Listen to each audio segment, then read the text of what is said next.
Hey everyone, welcome to the Drowsy Historian, where tonight's story comes not from scrolls of wisdom, but from tavern trays dripping with questionable gravy. Yes, even in a world without fast food chains, vending machines or hot dog carts, people still found ways to snack. And let me tell you, some of it was delicious. Some of it was disturbing. All of it was deeply medieval. So before you get comfortable, take a moment to like the video and subscribe, but only if you genuinely enjoy what I do here, and let me know in the comments where you're tuning in from and what time it is for you. It's always fascinating to see who's joining us from around the world. Now dim the lights, maybe turn on a fan for that soft background hum, and let's ease into tonight's journey together in a world where most snacks looked suspicious and tasted worse. Apple fritters were a rare win, sweet, hot and slightly dangerous, just like every good medieval decision. These golden little pucks were the closest thing to a medieval donut, minus the frosting and food safety standards. So what exactly went into a fritter back then? Apples, obviously, but not the shiny, polished supermarket kind. Think small, tart, knobbly things that grew behind the alehouse and may or may not have been stolen from a neighbour's tree. They were chopped up, tossed in a rough batter of flour, eggs and sometimes ale, because water was always a gamble and ale made everything feel slightly more cheerful. Then came the fry. Deep frying in the 1300s was a special kind of drama. The oil, usually pig fat, was reused until it could probably vote. It added flavour, which is a generous word for it, but the result was something hot, crispy and oddly addictive. A fritter fresh out of the pan was a little piece of joy. Crispy edges, soft centre and a faint risk of third-degree burns. If you were lucky and rich, it might be dusted with imported sugar, a luxury that doubled as a social flex. For everyone else, a drizzle of honey or spiced syrup did the trick. Either way, it was sweet enough to distract you from the rest of your diet, which mostly involved cabbage pretending to be other things. Fritters were street food. You'd grab one at a fair, after church, or on market days when you needed a treat and didn't mind grease on your tunic. Kids loved them. Adults loved them. Birds tried to steal them. They were fun, fast, and just indulgent enough to make you forget about the pickled turnips waiting at home. And yes, sometimes they were overcooked, or the apples were more sour than sweet, or the batter was suspiciously chewy. But when they were good, they were really good. One bite in and suddenly you understood why people put up with medieval life. If apple fritters were the medieval version of a donut, then cheese curds were, well, sort of the medieval popcorn.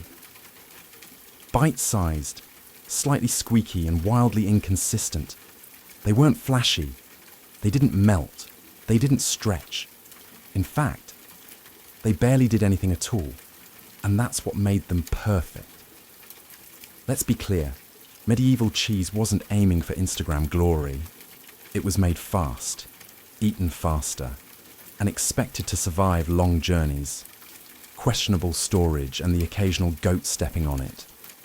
Cheese curds were essentially baby cheese, the early fresh bits before the wheel hardened into something that could double as a building material. These little clumps of dairy joy were a byproduct of the cheese-making process. Farmers would separate milk into curds and whey using rennet, which sounds fancy until you realise it came from the stomach lining of a baby animal. But hey, it worked. The curds were pressed, lightly salted, and then that was it. Cheese curds. Sometimes they were soft, sometimes rubbery, sometimes they squeaked on your teeth like they had a personality. But they were filling, portable, and weirdly satisfying. And in a time where snack usually meant old bread or cold broth, curds felt like a win. Monks loved them. Travellers packed them. Kids would eat them like candy, assuming the cows had been cooperative that week. You could fry them, crumble them over stews, or just eat them by the handful while pretending not to smell like the inside of a barn. Unlike many medieval foods, cheese curds didn't require a celebration or feast. They weren't saved for holidays or saints' days. They were just there, comforting, familiar, mildly chewy. The friend who always shows up, never overperforms, but is weirdly reliable when everything else falls apart. Did they sometimes taste a little off? Sure. Freshness was a spectrum in the Middle Ages, but with enough salt and enthusiasm, most people didn't complain. Besides, in a world without refrigeration, your standards naturally adjust. So no, cheese curds weren't glamorous. But they were simple, hearty, and just indulgent enough to count as a treat, in a pinch. They were also excellent for bribing cats and small children. Turnips are not dessert, let's just start there. But in the medieval world, where sugar was expensive, apples weren't always in season, and creative desperation was a major food group. Someone, somewhere, looked at a turnip and thought, what if this were pie? And so the turnip pie was born.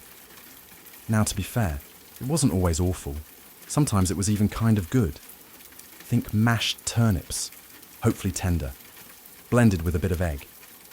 Maybe some honey or dried fruit if the cook was feeling generous. Then baked inside a sturdy crust made of flour, water, and ambition. The result? Surprisingly edible. At best, it was warm, a little sweet, and had that vaguely comforting root vegetable meats pudding vibe. At worst, it tasted like someone had mistaken livestock feed for a baking ingredient and just rolled with it. Turnip pies were popular for two main reasons. Turnips were cheap, and pie crust could hide where overripe, undercooked, or suspiciously bitter. Once you baked them into a pie and added a drizzle of honey, it became peasant cuisine with aspirations. Was it cheesecake? No, but it tried. And in medieval Europe, trying counted for a lot.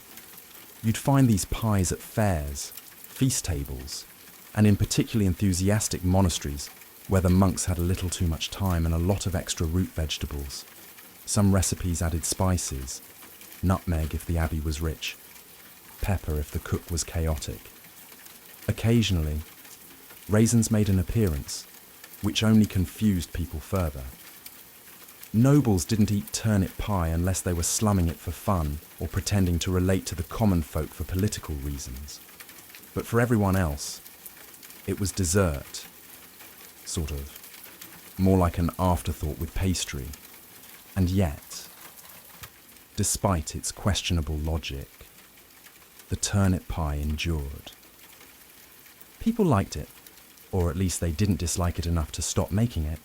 It was cheap, filling, and mildly sweet, which for medieval food made it basically revolutionary.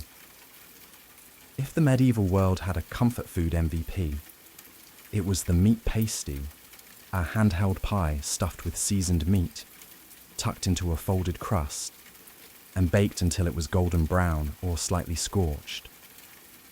Basically a medieval hot pocket, minus the microwave, and plus a genuine sense of danger. The beauty of the pasty was its portability. You could eat it on the road, in the fields, or while watching a public execution, whatever the day demanded, wrapped in a thick pastry crust. It stayed warm for a while and protected the contents from dirt, rats, and the occasional peasant sneeze. But let's talk about that filling. Meat, in this case, was a flexible term. If you lived near a manor or a hunting estate, you might get pork, mutton, or venison, actual recognizable meat. If not, well, options expanded dramatically. Rabbit, pigeon, eel, hedgehog, anything that once had legs or slithered could be diced, seasoned, and hidden inside pastry with plausible deniability. Spices were often used to enhance flavor, or, more realistically, to distract you from it. Pepper, sage, and garlic helped, but they couldn't completely hide the fact that the meat had been resting for a few days longer than it should have.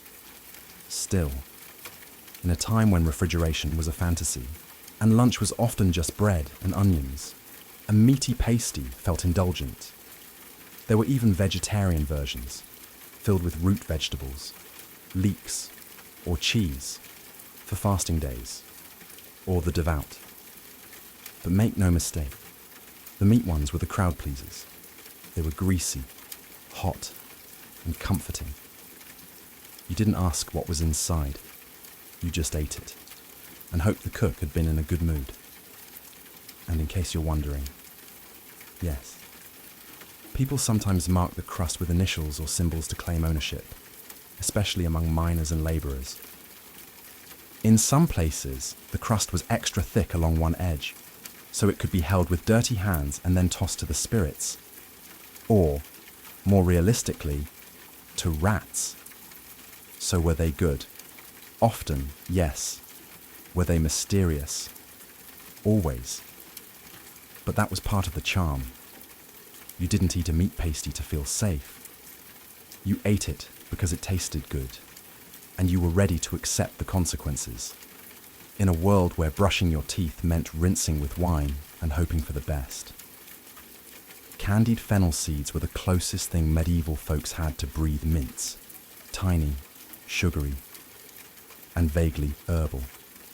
They were part treat, part digestive aid, and part dental hazard, all wrapped up in a single, oddly satisfying crunch. These little seeds were typically coated in a hard shell of sugar, which was no small feat in the Middle Ages. Sugar had to be imported, boiled, beaten, and poured by hand, meaning someone, somewhere, really believed in the potential of these tiny snacks. They were especially popular in noble households, where guests might be handed a small dish of them after dinner to freshen the mouth, and probably to distract from the mutton still clinging to their molars. Flavour-wise, fennel seeds had a strong, licorice-like bite. You either loved them or politely swallowed them whole and nodded in gratitude. The sugar coating helped, but there was always that unmistakable herbal kick. The kind of thing that makes you feel both fancy and slightly confused. Candied seeds also had a job to do: digestion. People believed fennel helped settle the stomach, especially after a heavy meal involving 3 types of bird and an alarming amount of mead. Think of them as the medieval version of chewing gum crossed with Tums, but with more potential to chip a tooth. And yes, they were hard. Like, crack your molar if you're too confident. Hard. You didn't chew candied fennel seeds casually. You tested one first, gently, bit down slowly, listened for cracking sounds, then committed. It was a risk-reward situation every time. While the rich popped them like medieval Tic Tacs, common folk occasionally got their hands on knockoff versions, usually involving honey, crushed herbs, and vague optimism. Not quite the same, but good enough to pretend. In the grand lineup of medieval junk food, candied fennel seeds were small but mighty. They didn't fill your belly, but they left a pleasant taste in your mouth and gave the illusion of refinement, even if you were covered in mud and still had goose grease on your tunic. If medieval desserts had a golden child, it was the honey cake. Sweet, dense, and prone to sticking to everything except your expectations. Honey cakes were what happened when bakers got ambitious and sugar was still locked in a castle treasury. Honey was the sweetener of the people, assuming those people had bees, access to bees, or weren't afraid of climbing trees and getting stung in the face. These cakes were usually made with flour, water, and generous spoonfuls of honey, or at least what passed for spoonfuls in an era where spoons were mostly used to fight off siblings. The result? A firm, chewy slab that could either be a delightful snack or a makeshift doorstop, depending on how long it had been sitting near the hearth. Spices were sometimes added if the household was feeling wealthy or showing off. Nutmeg, cloves, or cinnamon could give the honey cake a bit of flair. And by flair, we mean the ability to cause an entire village to talk about your recipe for a week. Dried fruits were also tossed in if they hadn't been stolen by the local children or turned into wine. Honey cakes were popular at feasts, festivals, and weddings, mostly because they could be made ahead of time, didn't spoil quickly, and could survive being dropped on the ground, stepped on, or thrown at someone in a mild food fight. They were also used as gifts, bribes, and occasionally passive-aggressive statements. Here, I made this for you. It's sweet. Unlike your personality. Structurally, they weren't what you'd call delicate. Many resembled compact bricks. Slicing them required a sturdy knife and the quiet hope that no one was watching you struggle. Eating them was easier. Just don't expect a fluffy bite. These cakes were built for medieval life. Tough, durable, and coated in enough sticky honey to make your hands feel like you lost a battle with a beehive. But they were satisfying. They tasted like warmth and indulgence. Like the rare moment you weren't chewing salted barley or chasing rats out of your cupboard. They were joy, wrapped in sugar, with just enough chew to count as cardio. Fried fish skin cracklings. Possibly the most unexpectedly delightful snack to emerge from a culture that also thought eel pie was a good idea. These crispy, salty little strips weren't glamorous, but they were efficient. Waste not, want not. Especially when you're working with a fish that, frankly, smells like it's judging you. Let's be honest, no one set out to invent this. More likely, some thrifty cook was left staring at a pile of discarded fish skins and thought, what if we just fried it? A splash of hot fat later, and history was made, or at least something vaguely edible was born. Fish skin was plentiful, especially in coastal towns, or near rivers where herring, cod, or whatever had been pulled out of the water was processed on site.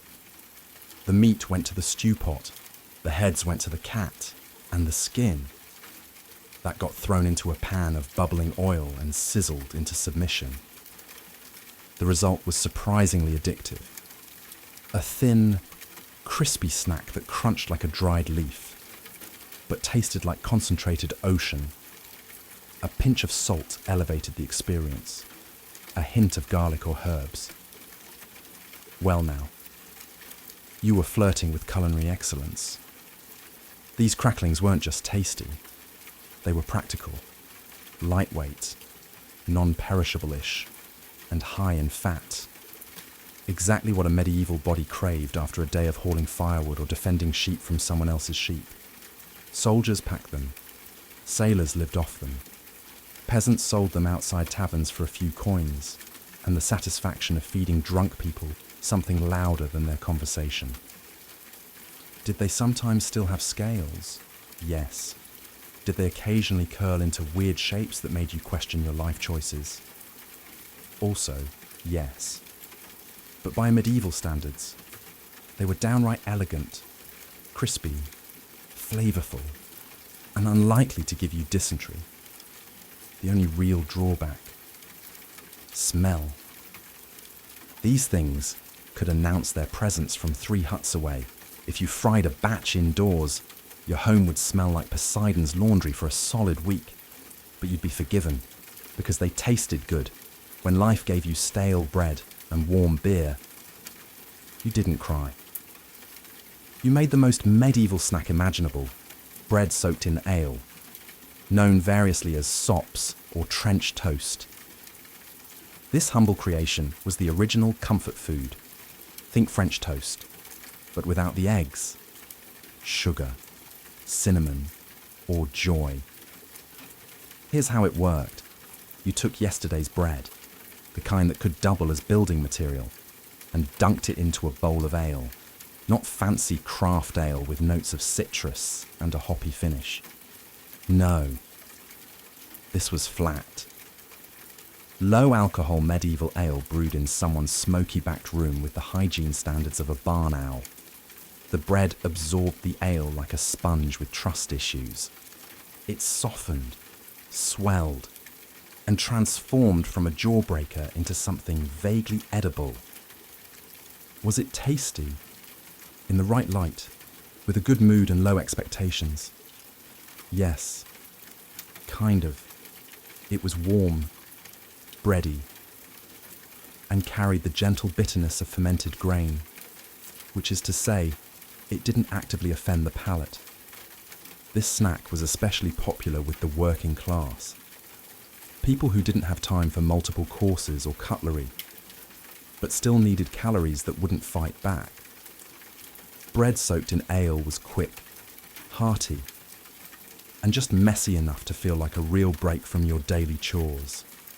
Sometimes people added extras, a sprinkle of herbs, a bit of cheese, or a fried egg if the hen felt generous that morning. On feast days, you might even get sops soaked in spiced ale, which basically meant the cook found a nutmeg shaving somewhere and got inspired. And like many medieval dishes, this one had dual purpose. Not only was it food, it was also a way to stretch ingredients. Bread too stale to chew. Just soak it. Ale starting to turn. Pour it on bread and pretend it's intentional. Waste was for amateurs. The only downside, it didn't travel well. Once soaked, the bread turned into a kind of sloshy porridge cube. Eat it quickly, or risk ending up with a mushy sponge in your bowl and a 1,000-year-old food metaphor for disappointment. Still, for a chilly evening, by the fire, nothing beat a slice of albread mush and a moment of peace. If you've ever looked at a slice of bread and thought, this would be better submerged in alcohol, congratulations. You and the medieval upper class have something in common. Sops in wine were one of the more refined, red, bizarrely specific snacks of the Middle Ages. A dessert, technically, or perhaps an experience. The concept was simple. Take bread, ideally toasted, or at least not completely stale, and dunk it in wine. Not just any wine. Of course, usually mulled, sweetened or spiced wine. Something warm, fragrant, and barely hiding the fact that it had been sitting in a clay jug since last harvest. Once the bread was sufficiently drenched, it was served as a soft, spoonable delicacy. Nobles called it elegant. Everyone else quietly wondered if the cook had just run out of ideas. This was not finger food. It was the kind of dish you ate with a spoon, very slowly, while pretending to be interested in lute music. It appeared at banquets, late-night feasts, and the kind of awkward dinner where no one wanted to talk about politics. So instead, they passed around soggy toast in a goblet. When done well, sops in wine were warm, comforting, and mildly intoxicating, a gentle end to a heavy meal. The wine added richness, the bread gave texture, and the spices made you feel like you were part of something fancier than it was. When done poorly, it was wet bread in a bowl. No amount of cinnamon could cover up the feeling that you were chewing on a medieval mistake. Sometimes dried fruits or nuts were added for flair. Sometimes cheese. Occasionally a whole egg. At that point, it stopped being a snack and became a culinary guessing game. Peasants made their own versions, usually using cheap vinegar or ale instead of wine. It wasn't dessert, it was dinner, or breakfast, or whatever you could call a meal that made you both full and confused. Still, sops in wine had staying power. They were warm, they were filling, and they gave medieval people a taste of indulgence, even if it did taste like sponge soaked in mulled regret. In the Middle Ages, dried fruit was a prized treat, sugary, exotic, and shelf-stable enough to survive an entire crusade. But let's be clear, this wasn't your modern trail mix with cute resealable packaging. Medieval dried fruit had one job: to last. Taste was optional. Texture, aggressively chewy. Dental damage, practically a guarantee. Let's start with the basics. You had your usual suspects: raisins, figs, dates, and if you were really fancy, imported prunes.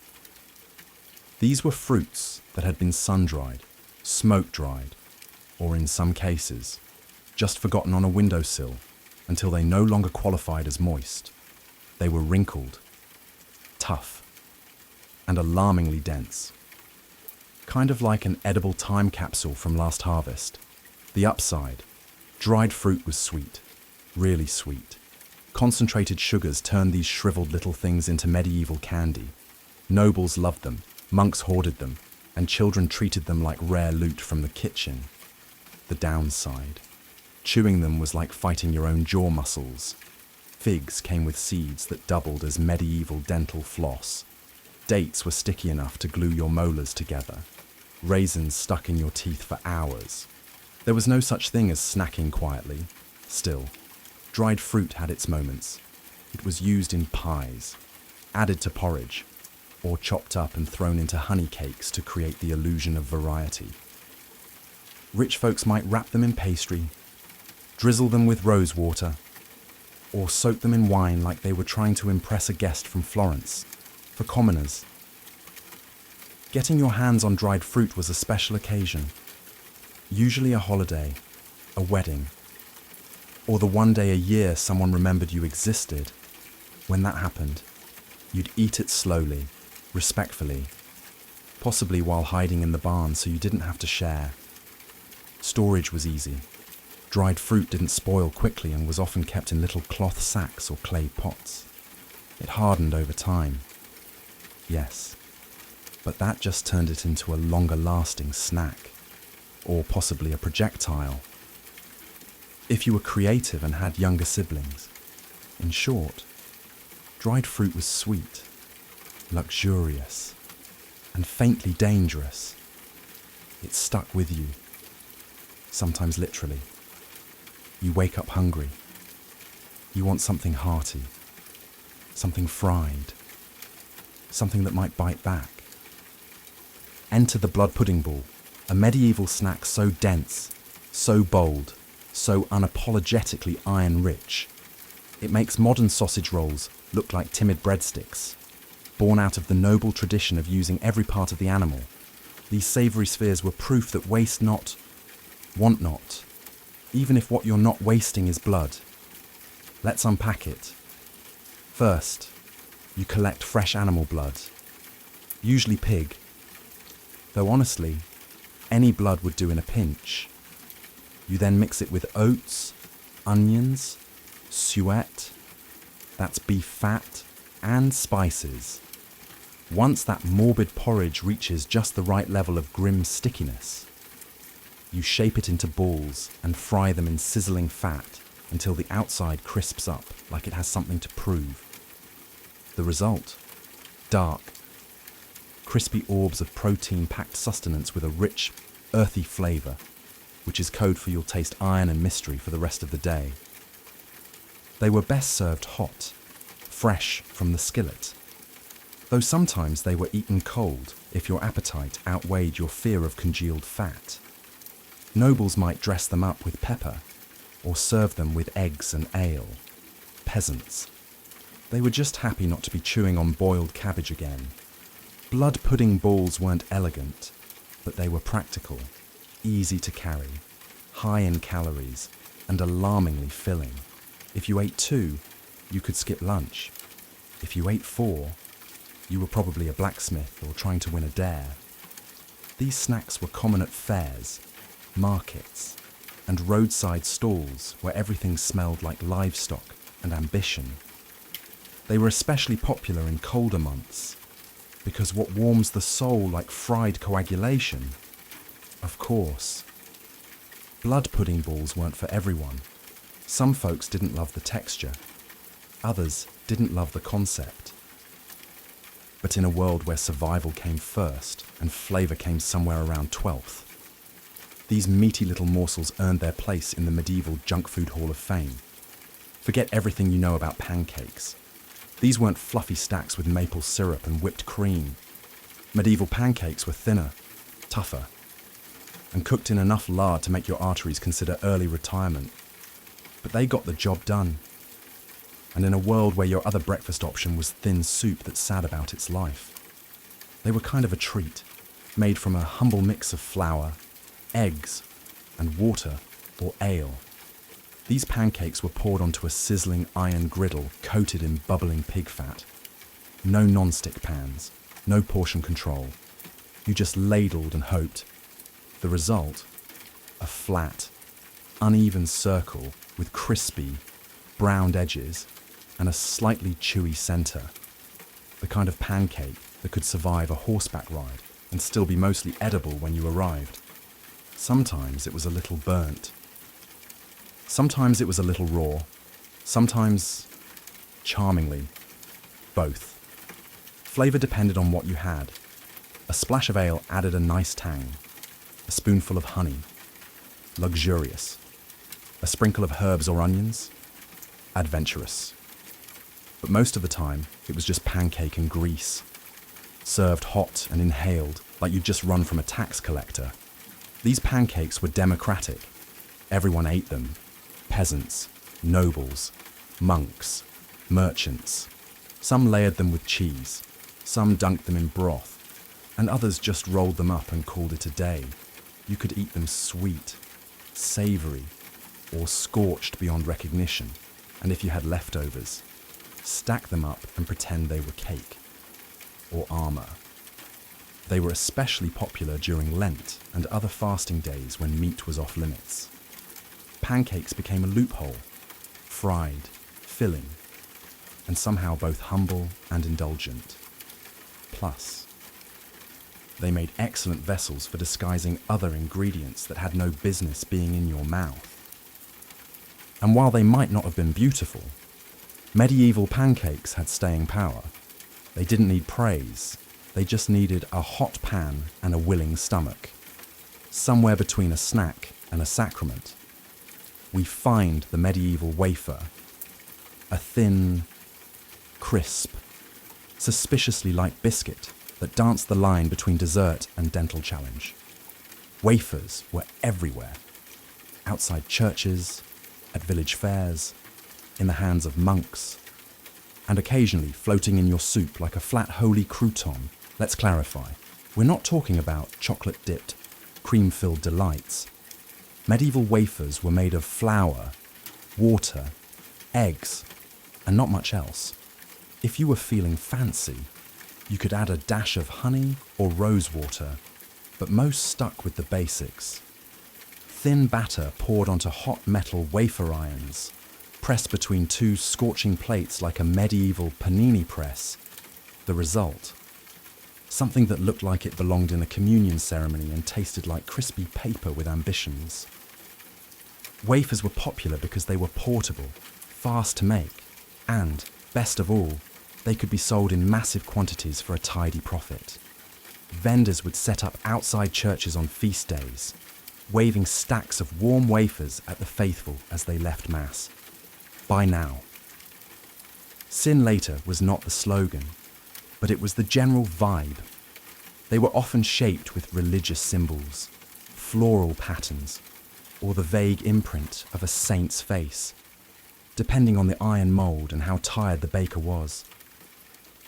These designs didn't enhance the flavour, but they did give you something to stare at, while chewing thoughtfully and pretending you weren't disappointed. Structurally, wafers were delicate.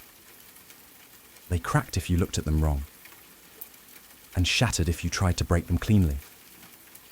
Storing them was a challenge, transporting them even more so, which made eating them outdoors a high-stakes affair involving crumbs, wind, and regret. Still, they were beloved. Light, crispy, and vaguely celebratory. Wafers were the medieval versions of treating yourself without completely wrecking your digestion or your wallet. For nobles, they came stacked with fruit or layered with soft cheese. For everyone else, they were sold by the dozen in street stalls and eaten immediately before they disintegrated into edible confetti. Suck it. Even the name sounds sticky. This medieval treat was essentially fruit that had been boiled into submission, drowned in syrup, and sealed in a jar like a sweet little hostage. Think candied oranges, dates, or ginger, coated in enough sugar to make your teeth tingle and your conscience whisper, "You shouldn't be eating this." But you did, because it was delicious and probably imported, and also you didn't have much else. Suck it wasn't for the everyday peasant chewing his 7th onion of the week. No, this was elite-tier snacking, the kind of indulgence served in noble halls or gifted by the wealthy to say, "I like you, but not enough to give you land." Sugar was expensive and fruits weren't always in season. So suck it was reserved for special occasions, like weddings, or royal visits, or Wednesday if you were outrageously rich and out of control. The preparation process was ambitious. First, you'd boil the fruit in syrup, maybe honey, maybe refined sugar if your spice merchant owed you a favour. Then you'd drain it, let it dry a bit, and repeat several times, because once wasn't enough. You weren't just preserving fruit, you were declaring war on moisture itself. Eventually the result was a glossy, jewel-toned bite of candy, chewy, intense, and so sweet it could probably be weaponized in large enough doses. Some versions were soft and syrupy, served in ornate glass jars. Others were dry, rolled in extra sugar, and handed out as dainty little cubes of medieval hyperglycemia. But make no mistake, suck it came with status. It said you had access to sugar, trade routes, and at least one servant dedicated solely to stirring things that didn't want to be stirred. Suck-it trays were passed around after banquets like edible gold coins. Guests took one piece, smiled graciously, and immediately regretted not grabbing 3. As for commoners, they watched from the kitchen and maybe licked a spoon if no one was looking. So was it worth it? Honestly, yes. Suck-it was one of the few medieval snacks that genuinely felt like dessert. It was rich, refined, and just extravagant enough to make up for the fact that dinner had included boiled something. Fried eel, the grand finale of medieval junk food, a dish so strangely beloved it made its way from peasant hearths to royal banquets without once stopping to ask, "Wait, am I really the best option here?" Yes, it was. Eel was everywhere in medieval Europe. Rivers and streams practically writhed with them, and they were easy to catch, cheap to cook, and, when fried, surprisingly crispy, slippery when raw, bonier than expected, and shaped like the villain in a fish-themed horror story. Eel was still eaten by the bucket load. Why? Because it was tasty, and more importantly, it wasn't turnips. To prepare it, you'd first have to catch the eel, usually at night, when they slithered through shallow waters like sentient noodles. Then came the unpleasant task of skinning them, which was less like prepping a fish and more like wrestling a wet rope that didn't want to die. Once subdued, the eels were chopped, seasoned, if you were feeling bold, and tossed into hot fat until the skin crisped up and the meat firmed into something vaguely appealing. The finished product, a crunchy, savoury bite with a rich, slightly oily flavour, like if calamari and chicken had an identity crisis in a tavern kitchen. Fried eel was served at fairs, feasts, roadside inns, and, believe it or not, during religious fasts. That's right, eel wasn't technically meat, so it slipped through the dietary loopholes like itself. Monks ate it, nobles flaunted it, kings had it stuffed into pies and paraded across banquets like the sea serpent it always wanted to be.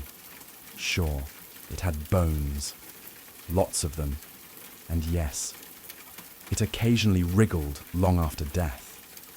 But if you could get past that, and the haunting feeling that you were eating a villain from a cautionary folktale, fried eel was genuinely delicious, crispy skin, tender inside, and just greasy enough to make you feel like you were living a little too dangerously for a Wednesday afternoon. Today, it might seem bizarre. Back then, it was a delicacy, a slippery little miracle that kept bellies full and menus weird. In the ancient world, Mesopotamia stood at the crossroads of mystery and mythology, and nowhere was this more evident than in how they viewed dreams. To the Sumerians, Akkadians, Assyrians, and Babylonians, a dream wasn't just a private, meaningless experience. It was a divine telegram, a supernatural email sent directly from the gods to the subconscious, and ignoring it, that was like leaving a message from Enlil unread. Dangerous. By around 2500 BCE, Mesopotamians had developed a full-blown system of dream interpretation, recorded on clay tablets in cuneiform script. These weren't bedtime novelties. They were used in statecraft, medicine, and religious rituals. Kings would delay wars if troubling dreams suggested bad omens. Farmers wouldn't plant crops if they saw a goat fly across the sky in their sleep. The world, they believed, was constantly speaking. It was your job to listen with your eyes closed. Professional dream interpreters, called Baru priests, were the ancient equivalent of Freudian analysts, minus the couch. They were trained in libraries of omen texts, like the Ishkar Zakak, an elaborate dream manual that categorized dreams and their meanings in sometimes absurd but eerily precise ways. Dreaming of eating dates, good omen, dreaming of your teeth falling out, expect death in the family, dreaming of sex with a goddess. Well, congrats. You're either divinely favored or cursed with arrogance. These dream books didn't claim to guess meanings. They presented cause and effect, as if dreams were equations. A equals B. See a snake, expect betrayal. Fall from a rooftop. A lawsuit is coming. The world of dreams was logical, just operating on divine logic, which was far stranger than human reason. But the Mesopotamians didn't stop at interpretation. They practiced dream incubation too. If a ruler wanted guidance from the gods, he might sleep in a temple under special circumstances, fasting, cleansing rituals, perhaps a few incense offerings, and wait for a revelatory dream. The idea was that certain environments made the divine connection stronger, clearer, and less prone to nightmares about drunk goats. For Mesopotamians, the dream world was not a mystery to solve. It was a realm to navigate with caution, reverence, and a very large clay tablet library. They believed the gods were always speaking, You just had to be asleep to hear them. In ancient Egypt, dreams weren't merely nightly occurrences. They were considered sacred texts in motion. The Egyptians believed that dreams were messages from the gods, ancestors, or even from one's own K, the spiritual double of a person.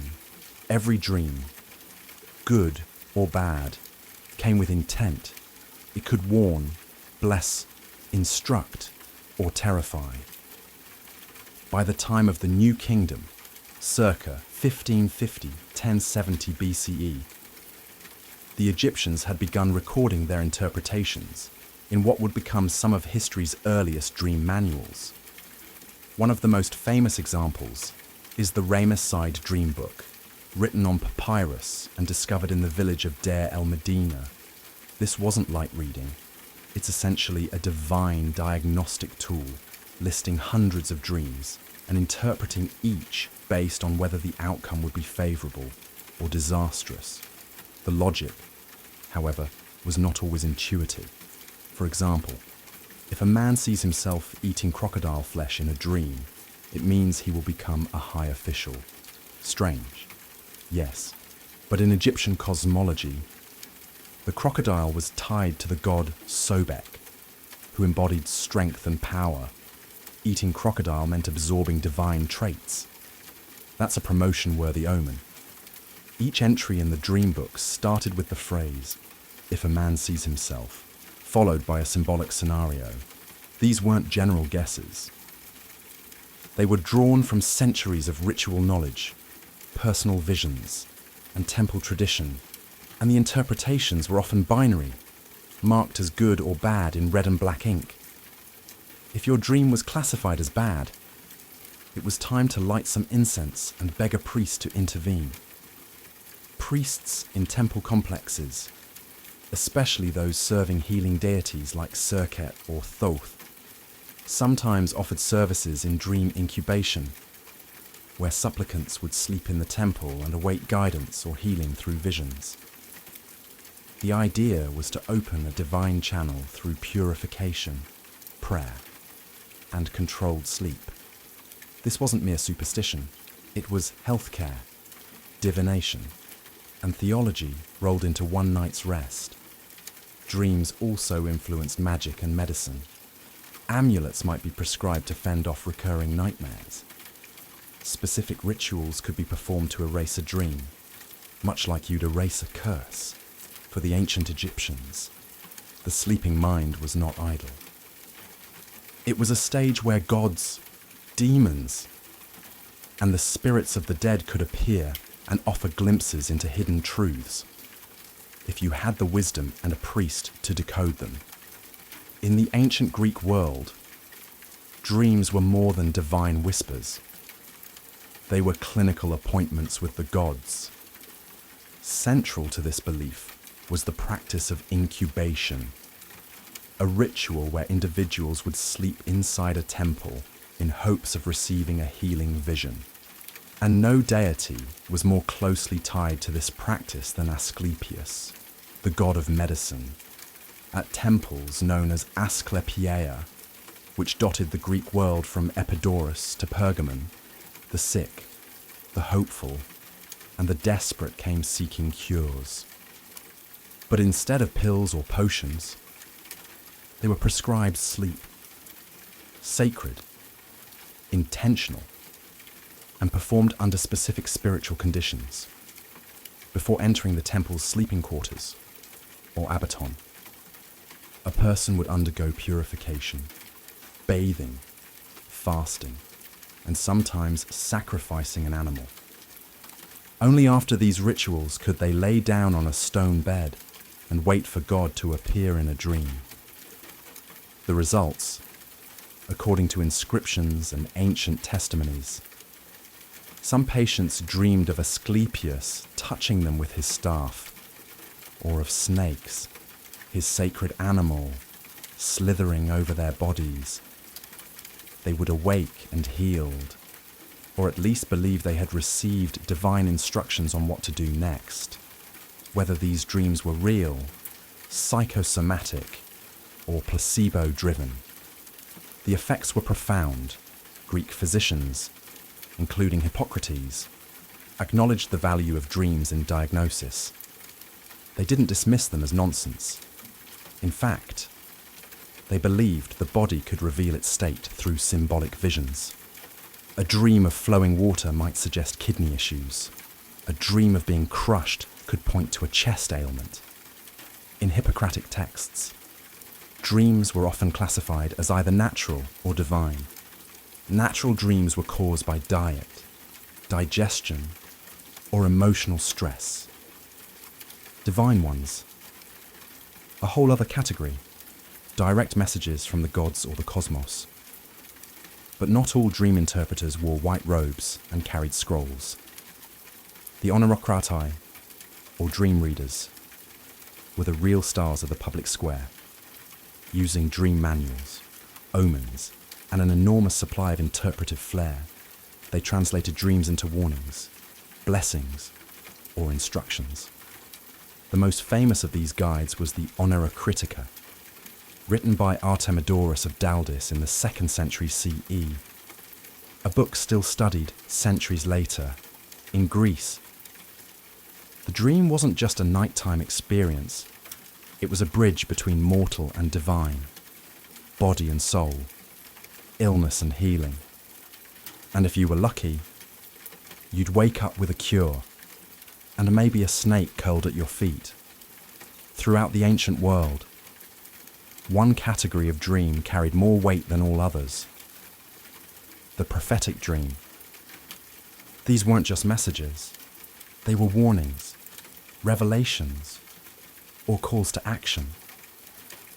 For cultures spanning Mesopotamia, Egypt, Greece, and beyond, prophetic dreams were sacred transmissions from a higher plane, direct links to gods, fate, or the mysterious mechanisms of the cosmos. In the ancient Hebrew tradition, prophetic dreams were a recognized and respected channel of divine communication. The Old Testament is filled with examples. Think of Joseph, son of Jacob, who dreamt of sheaves of wheat bowing before his own, a symbol of his future rise to power.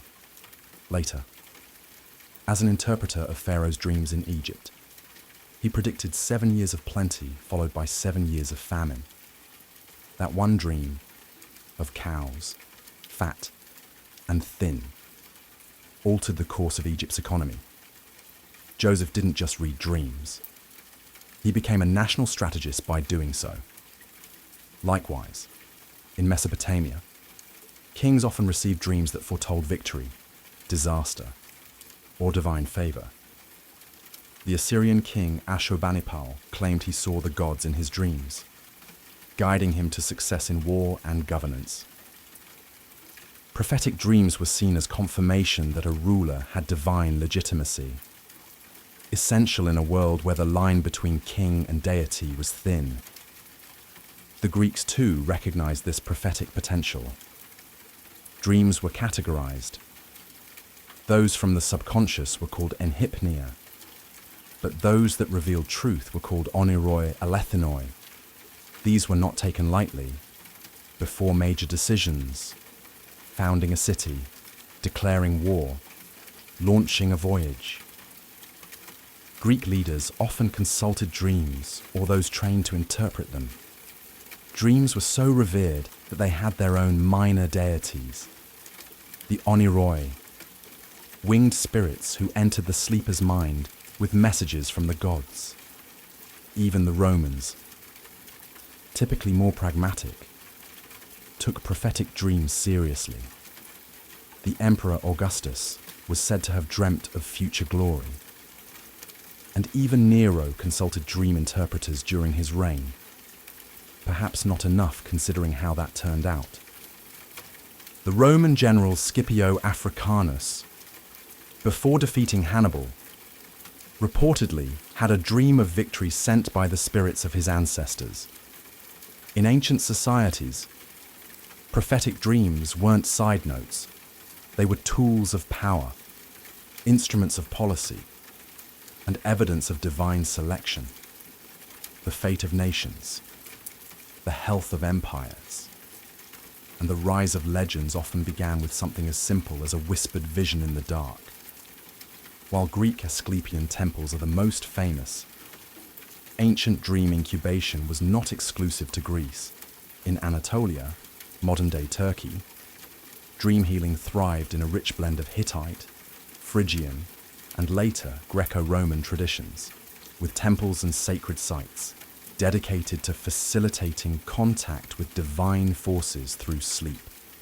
The most fascinating example comes from the cult of Men, a Phrygian lunar god associated with healing, cycles, and, naturally, dreams.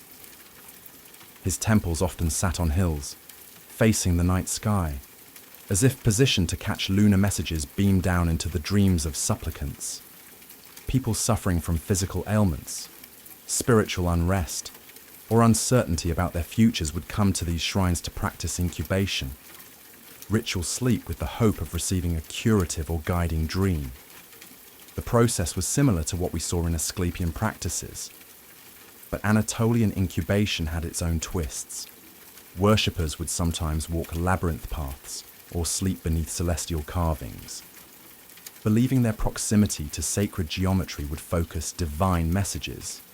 Music, incense, and chant were often used to tune the sleeper's mind to the divine frequency. This wasn't sleep for rest, it was sleep as spiritual reception. Texts from the region also mention dream priests, spiritual specialists trained to guide and interpret these visions. Some would even seed dreams, suggesting imagery or symbols before sleep to shape the encounter. For example, someone wanting a vision of their future child might sleep with a carved fertility idol under their pillow. If they dreamt of a lion, the priest might declare that a brave son was on the way. If they dreamt of rain, a daughter, blessed by growth and wisdom. Hittite records also reference divine encounters in dreams, especially among royalty, kings, and received strategic advice, healing knowledge, and occasionally harsh warnings from the gods in their sleep. One dream reportedly instructed a queen to adopt a foreign goddess into her shrine, an early example of divine diplomacy.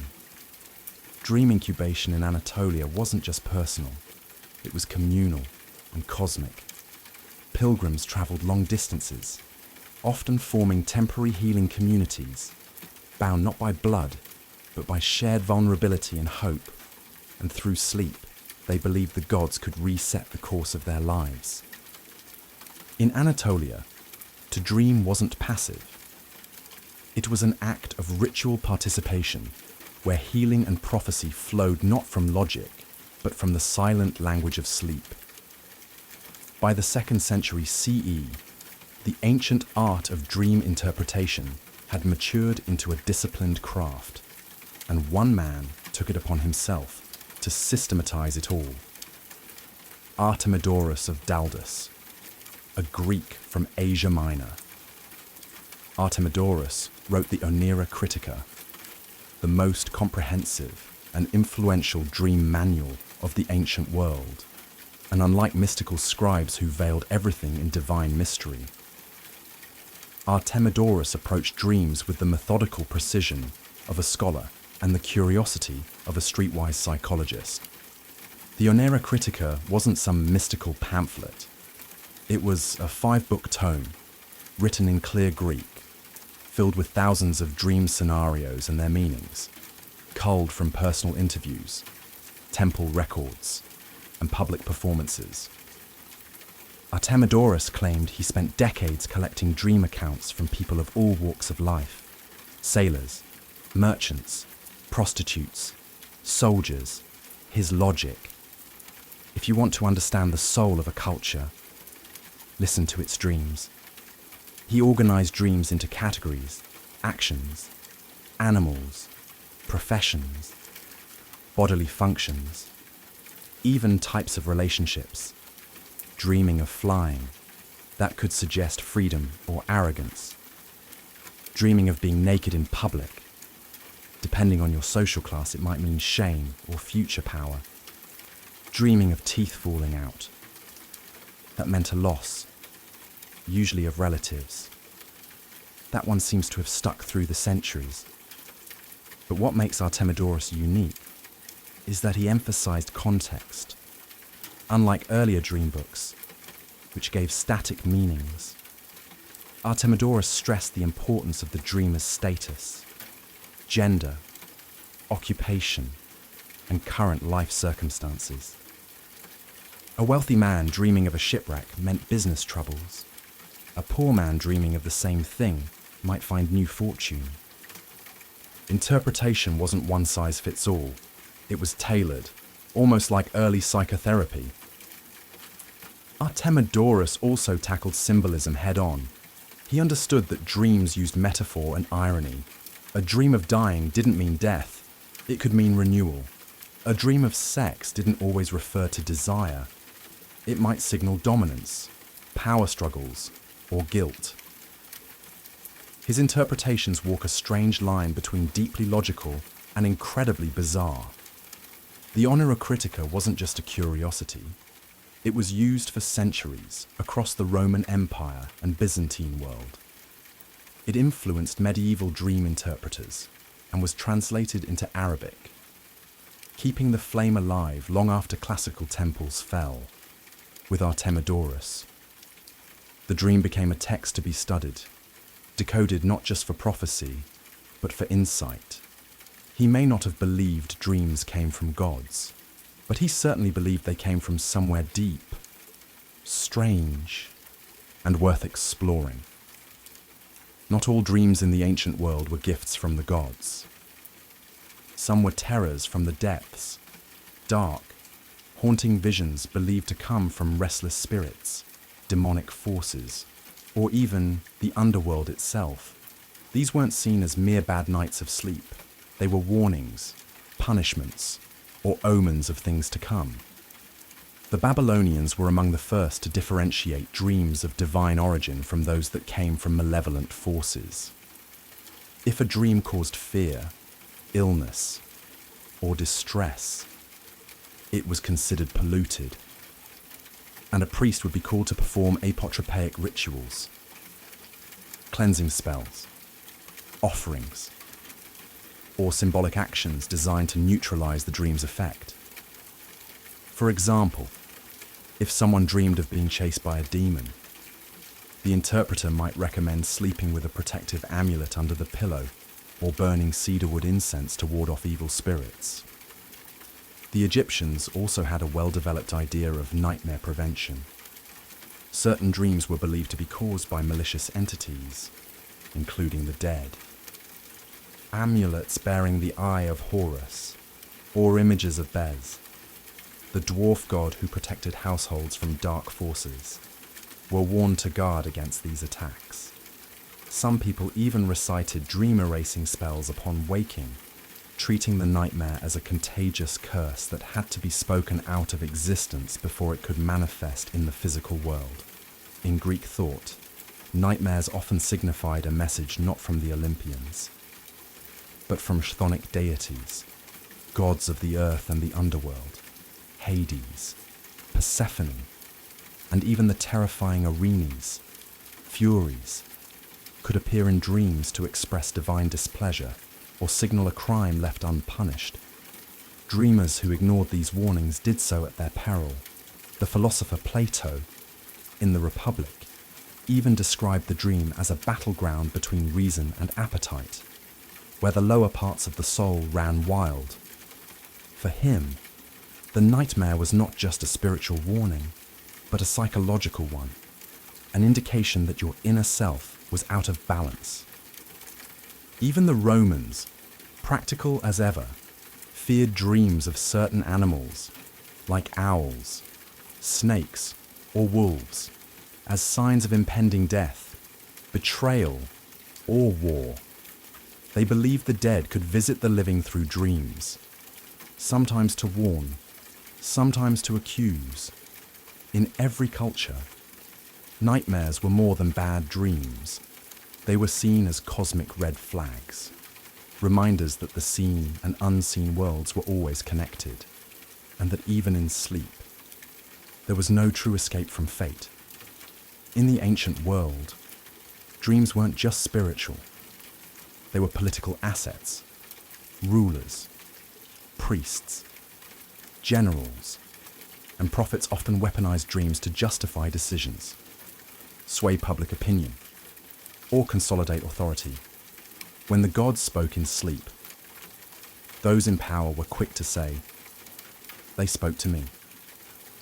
Take Alexander the Great, for instance. Before he conquered Egypt, he reportedly dreamed of the god Amun welcoming him as a son. Upon arrival at the Siwa oasis, the local oracle confirmed the dream, declaring Alexander a divine offspring. Was the dream real? Was it staged? It didn't matter.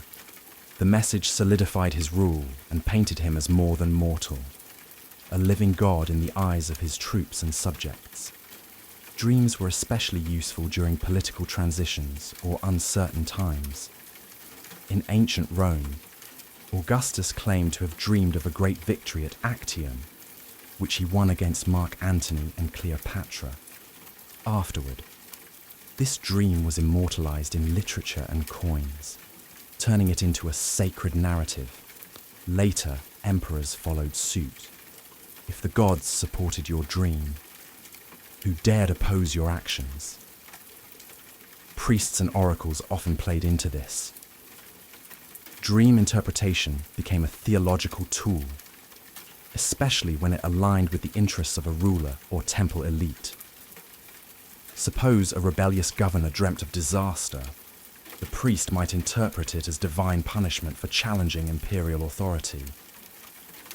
On the flip side, dreams of fruitfulness and victory, interpreted correctly, could embolden leaders to begin campaigns, raise taxes, or enact reforms.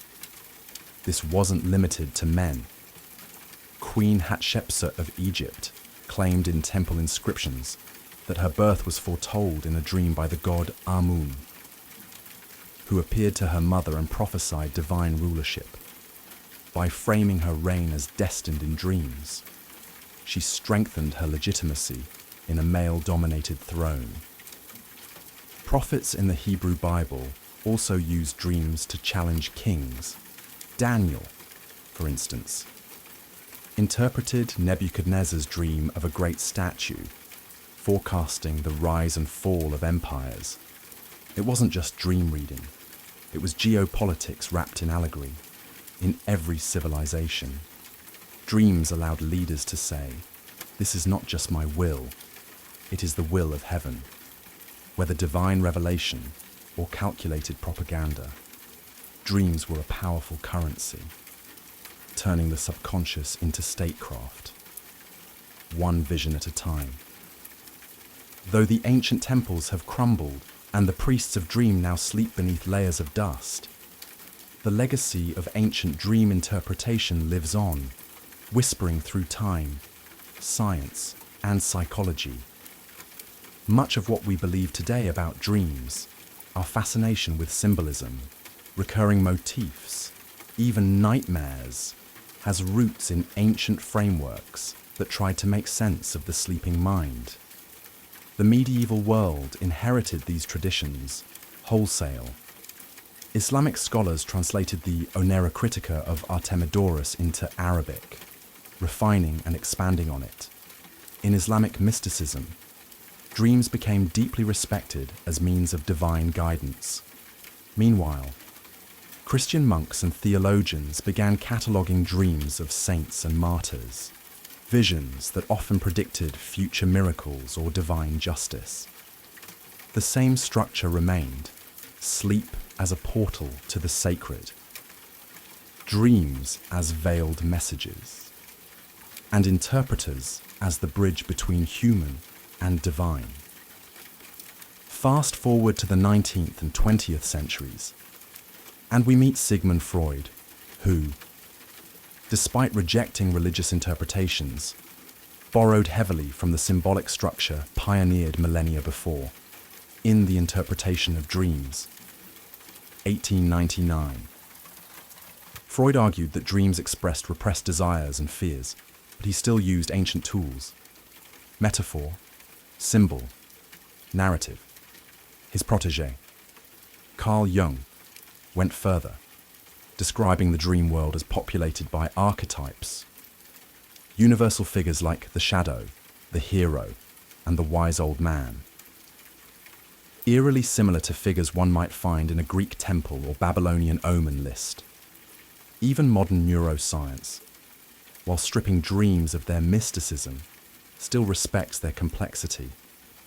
REM sleep, lucid dreaming, and the influence of trauma or memory on dream content. These ideas echo ancient notions that dreams reflect both the health of the body and the state of the soul. Pop culture too carries on the torch. From film and literature to tarot and New Age spirituality, dreams remain a source of fascination.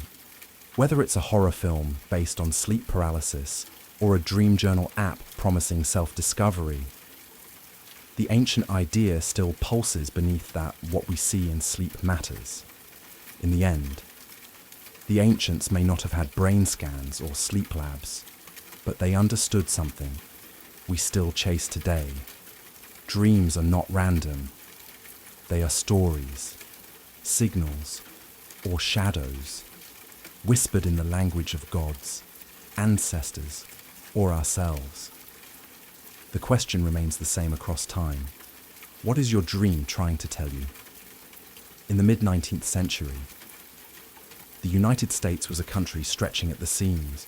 By 1860, California had been a state for a full decade, but it often felt more like a distant cousin than a sibling. The eastern half of the country buzzed with cities, telegraphs, and railroads, while the western frontier remained rugged, remote, and painfully disconnected. A letter from New York to San Francisco could take 3 to 4 weeks, sometimes longer if storms, delays, or bandits got in the way. And that's if it arrived at all. Mail routes at the time were as convoluted as they were inefficient. The most common path involved ships carrying mail down the Atlantic, across the Isthmus of Panama, then back up the Pacific coast. A journey filled with delays, tropical diseases, and logistical nightmares. Meanwhile, the overland route via stagecoach was slow, perilous, and frequently bogged down by muddy trails, snowbound passes, or attacks from outlaws and hostile terrain. This lag wasn't just an inconvenience, it was a political problem. The federal government worried that California, increasingly isolated, might drift away in spirit or loyalty. In an era where secession was already on the horizon, maintaining unity across the continent was not just ideal, it was urgent. Entrepreneurs and visionaries began floating bold solutions. None bolder than the idea of creating a central relay system using the one thing the American West had in abundance: open land and fast horses. If skilled riders could gallop across the country in shifts, swapping horses at stations every 10 to 15 miles, maybe, just maybe, they could cut delivery time from weeks to just 10 days. It was an insane proposal. The route would be nearly 2,000 miles from St. Joseph, Missouri to Sacramento, California. It would cross mountains, deserts, rivers, and territories that had barely been mapped. There would be extreme heat, freezing nights, and the ever-present danger of ambush. But if it worked, it would be the fastest communication line between East and West. The problem was clear. America was expanding faster than its infrastructure. And so, with a mix of desperation, ambition, and pure frontier daring, a solution galloped into history, one saddlebag at a time. The Pony Express was about to be born. The Pony Express didn't just materialize out of the dust. It was the brainchild of three ambitious businessmen from the freight and stagecoach firm Russell, Majors, and Waddell, based in Missouri. The trio, William H. Russell, Alexander Majors, and William B. Waddell, were already veterans in the overland shipping world. Their company was responsible for hauling freight and government supplies across the wild frontier. But in 1860, they set their sights on a far more radical goal: speeding up mail delivery to California in the shortest time possible. At the time, Russell in particular was feeling the pressure.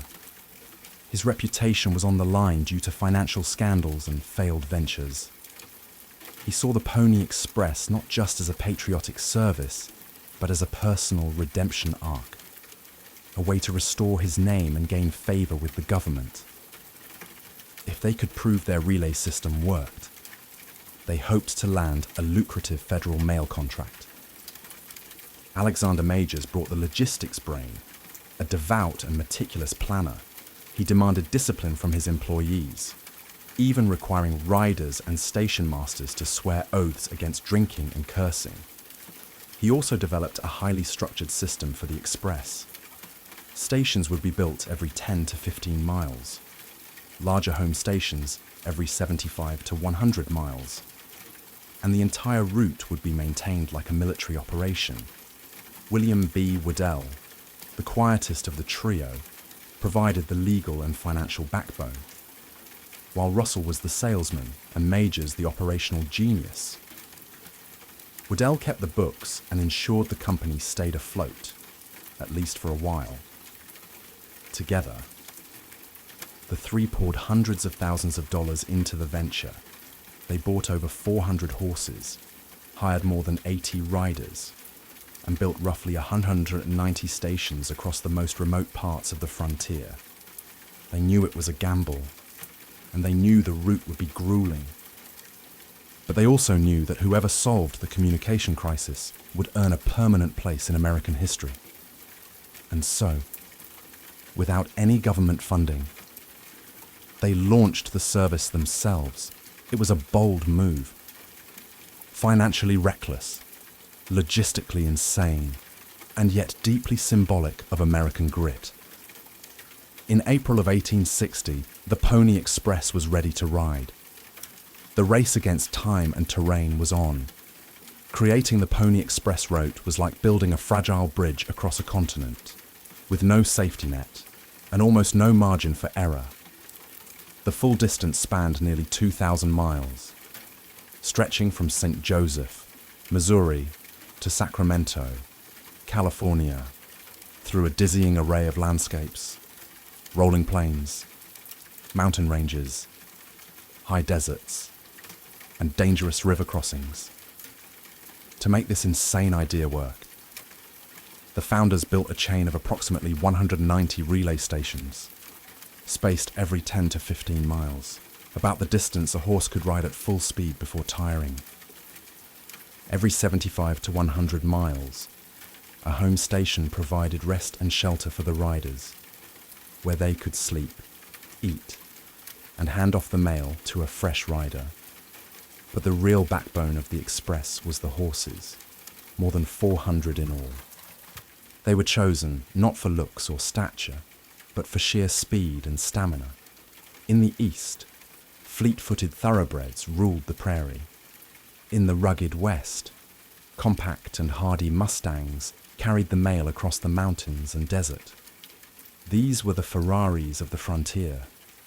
Riders would gallop at full speed, jump off mid-stride, and leap onto a fresh mount in a matter of seconds.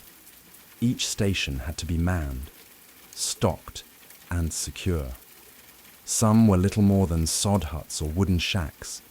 Others were fortified structures surrounded by barbed fencing and guarded by station keepers with rifles.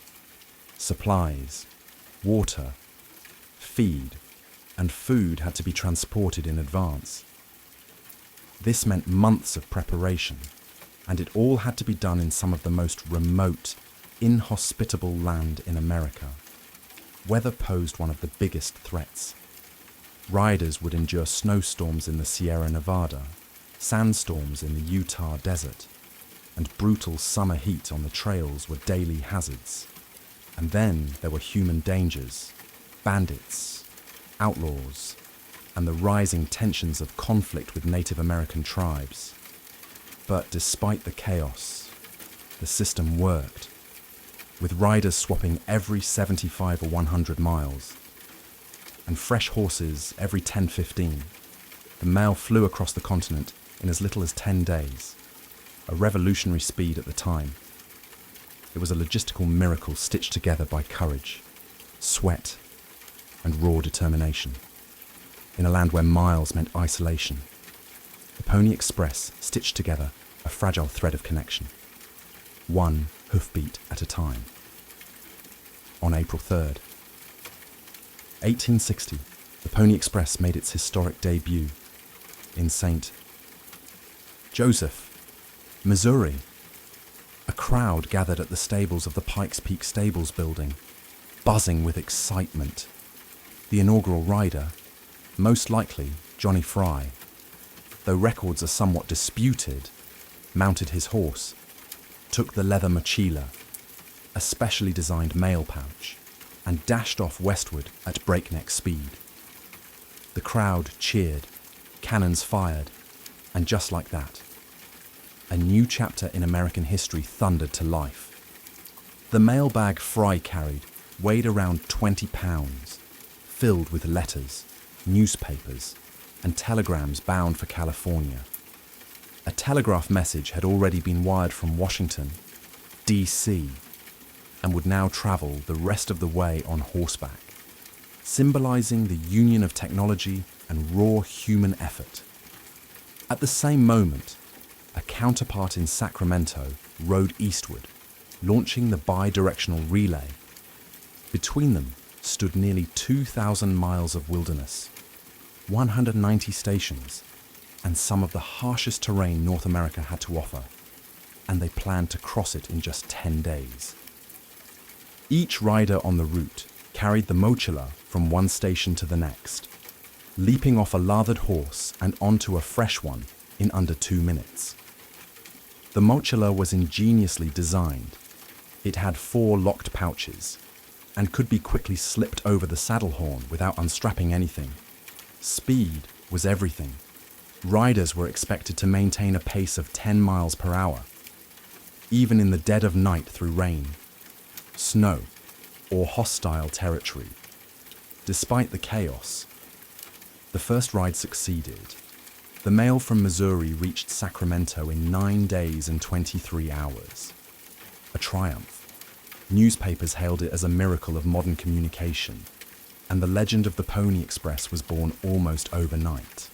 Though only a few letters rode in that first mochila, the symbolic impact was immense. It wasn't just about getting mail from point A to B. It was about possibility, about proving that this wild, fractured continent could be connected, that man and horse could outpace isolation. For the riders, it was the beginning of a dangerous, thrilling chapter. For the nation, it was a taste of something new. Instant communication, faster than anyone thought possible. The West had just gotten a little smaller. The lifeblood of the Pony Express wasn't the horses, the stations, or even the mochila. It was the riders, a band of young, wiry daredevils who defied weather, wilderness, and war to deliver the mail. They weren't just couriers. They were living legends in the making. The typical Pony Express rider was no older than 18, often closer to 16. They were light, usually under 125 pounds. So as not to weigh down the horses, speed and endurance were everything. The now famous recruitment ads allegedly read, "Wanted, young, skinny, wiry fellows." Not over 18 must be expert riders, willing to risk death daily. Orphans preferred. While the wording is likely apocryphal, the spirit behind it was absolutely real. These young men rode 75 to 100 miles per shift, changing horses at every station, but never resting until they'd passed the mochila to the next rider. They often rode at night, through torrential rain, snowstorms, or scorching heat. They carried revolvers and rifles, but against bandits or hostile attacks, their best defense was speed. Many of them traveled alone, unarmed, relying entirely on their ability to outrun trouble. Some riders became folk heroes. Pony Bob Haslam once rode 380 miles in under 2 days to deliver mail during a violent Paiute uprising.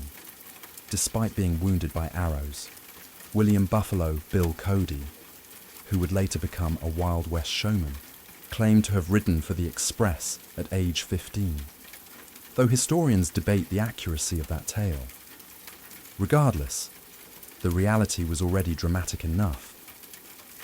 Riders had to navigate the Rocky Mountains, cross the Great Basin desert, and brave territories where the slightest mistake could mean freezing, drowning, or vanishing without a trace. And yet, the service maintained an astonishing reliability rate. Even in the harshest conditions, only one mochila was ever lost.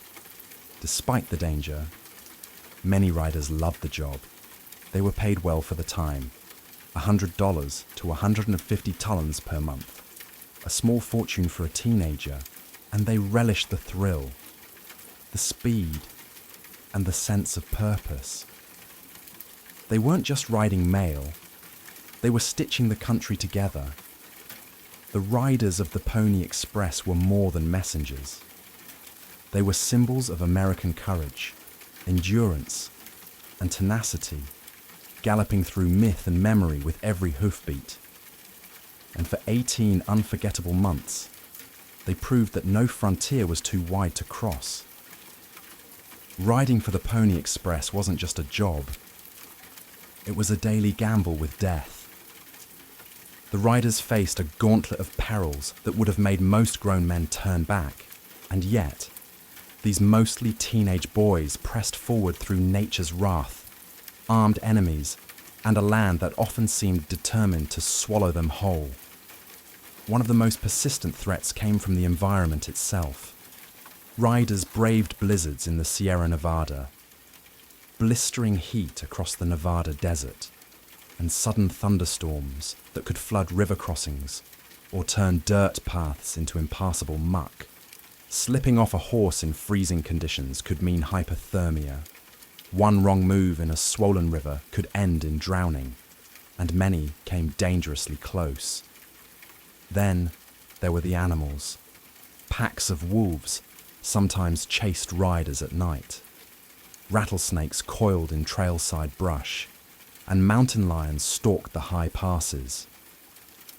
But even more dangerous than wildlife were the bandits and bushwhackers who knew that a rider's mochila contained valuable letters, some even laced with gold dust or money orders. Though the riders carried revolvers, they were outnumbered, and stopping meant risking both life and mission. Tensions with Native American tribes also boiled over during the Pony Express's brief existence.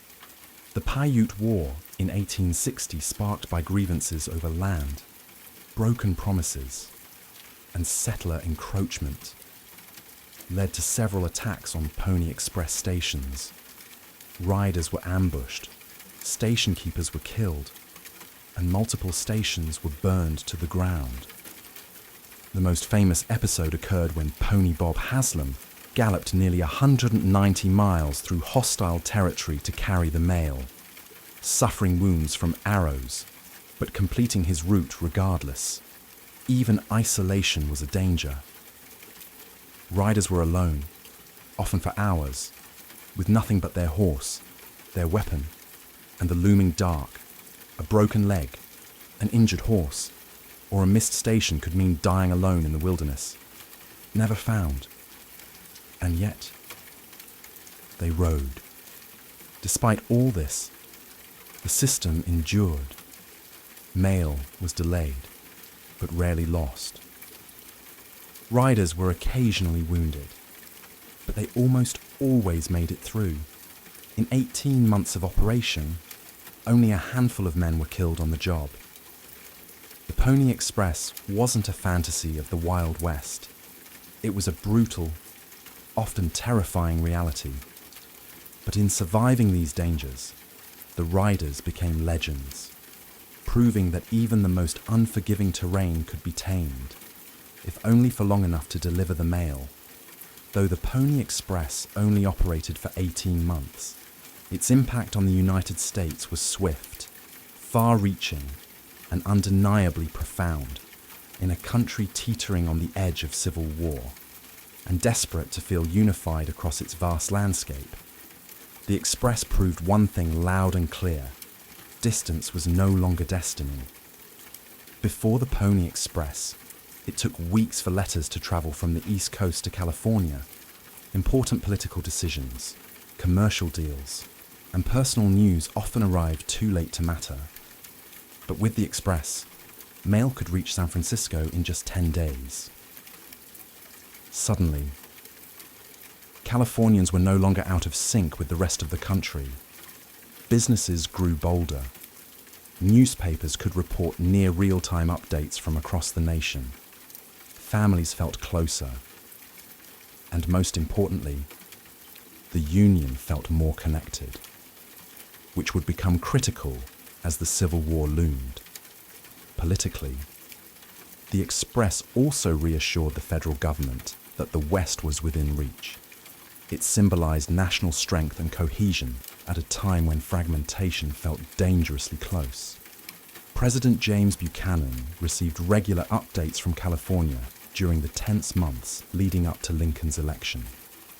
In part, thanks to the Express, economically, it helped lay the groundwork for transcontinental infrastructure.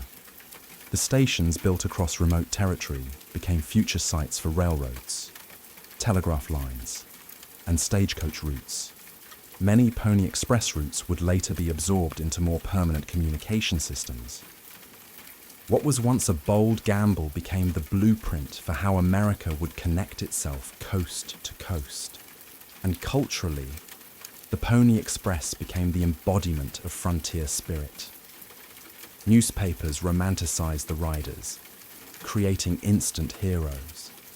Young men across the country dreamed of taking the reins, galloping through danger with a saddlebag full of destiny. The Express became mythologized even as it operated, capturing the imagination of a country hungry for symbols of courage and unity. Even after it ended, the Pony Express continued to shape American identity. It represented speed, courage, sacrifice, and, above all, possibility. In just over a year, it managed to do what steamships, Congress, and diplomacy had failed to do: make a fractured, sprawling nation feel like one. The Pony Express didn't just deliver mail, it delivered the future, one gallop at a time, for all its daring and triumph. The Pony Express was doomed from the start. It wasn't a matter of failure, it was a matter of technology. As fast as a horse could ride, nothing could compete with the speed of a wire. Just 2 days after the Pony Express officially launched in April 1860, construction began on the transcontinental telegraph, a coast-to-coast communication system that would transmit messages in minutes rather than days. The telegraph poles and lines advanced steadily westward from the Missouri River and eastward from California. Every mile of wire spelled another nail in the coffin of the Express. By October 24th, 1861, just 18 months after the first ride, the final telegraph wire was strung across the country. The system went live, and the connection was instantaneous. That very same day, the Pony Express carried its last letter. The silence of hoofbeats was replaced by the rhythmic click of Morse code. But even before the telegraph, the Pony Express was bleeding money. Despite its legendary performance, it was a commercial disaster. Rustle, Majors and Waddell had poured more than $700,000 into the operation and barely recouped a fraction. With no federal subsidy and high operational costs, horses, riders, station upkeep and supply logistics. The Express was never a sustainable business model. It was built as a proof of concept, a bold advertisement for a mail contract that never fully came through. Russell himself faced financial scandal, and the company began to collapse. By the time the telegraph was completed, the Express was already on its last legs, heroic, beloved, but completely obsolete. Yet the end came with little bitterness. The very goal the Pony Express set out to prove, that rapid coast-to-coast communication was possible, had been achieved. Riders turned to other frontier jobs. Stations were repurposed or abandoned, and the nation turned its eyes to the future. The fall of the Pony Express was not a failure. It was a passing of the torch. The horse gave way to the wire, just as the wire would later yield to radio, satellites, and the internet. But for one brief, shining moment, America watched in awe as teenage boys and powerful horses conquered time and distance. In a world obsessed with speed, the Pony Express galloped into legend and left hoofprints no telegraph wire could ever erase. Though it lasted only 18 months, the Pony Express galloped straight into the mythology of the American West, becoming one of the most enduring and romanticized stories in the nation's history. In reality, it was a risky, short-lived business venture. But in the public imagination, it became something far greater, a symbol of heroism, speed and the relentless frontier spirit. Hollywood. Dime novels and school textbooks transformed the Express into legend, the image of a lone rider silhouetted against the sunset, thundering across the prairie with a leather mail pouch and a six-shooter at his side, captured the nation's heart. This wasn't just nostalgia, it was national identity in motion. At a time when America was defining itself, the Pony Express offered a story of bravery, sacrifice and unity through hardship. Figures like Pony Bob Haslam and Buffalo Bill Cody became frontier celebrities. Cody, whether he rode for the Express or not, capitalized on the legend in his Wild West shows, cementing the image of the fearless teenage courier in the minds of millions across the world. The Express became shorthand for grit, daring, and everything Americans wanted to believe about their pioneer past. Monuments soon followed. Statues of galloping riders now stand in cities across the old trail, from St. Joseph to Sacramento. Highways and bike paths trace the original route. Reenactments, museum exhibits and historical tours keep the memory alive. Even the US Postal Service has issued Pony Express stamps, honoring the brief but bold endeavor that helped unite the nation. But the story endures for a deeper reason. The Pony Express reminds us of a moment in history when human endurance raced neck and neck with nature's obstacles, when communication meant risk and connection required courage. It tells us that speed once came not from satellites, but from sheer determination and a willingness to ride through snow, desert and darkness with nothing but a horse and a dream. In our age of instant messages and global networks, it's easy to forget just how hard one communication once was. The Pony Express stands as a tribute to those who bridged impossible distances, not with fiber optics or electricity, but with muscle, grit, and a pounding heartbeat. Its legend remains not because it lasted, but because, for a brief and shining moment, it outran the impossible. The earliest known beer didn't come in a frosty mug or a labelled bottle. It came in a clay pot in the middle of a Sumerian village thousands of years ago, long before Rome rose or pyramids stood. people of ancient Mesopotamia, specifically the Sumerians, were brewing beer in ways both simple and sacred. And they weren't just drinking it, they were worshipping it. Beer, in Sumerian society, wasn't just a casual beverage, it was a staple food, a form of currency, a religious offering, and a symbol of civilization. It's no accident that the oldest written recipe in human history is not for bread or soup, but for beer. Found on clay tablets dating back to around 1800 BCE, the hymn to Ninkasi praises the goddess of beer while simultaneously laying out brewing instructions in verse. Ninkasi wasn't a minor deity. She was revered. To brew beer was to invoke her presence. The brewing process was both practical and poetic. Sumerians would bake a special bread called bapir, made of barley, and often mixed with honey or dates. This bread was then crumbled into jars of water and left to ferment naturally. The result wasn't anything like modern beer. It was thick, cloudy, and low in alcohol, more like a nutritious gruel, and it was essential to daily life. Water in the ancient world was often contaminated, but beer, thanks to its fermentation process, was safer.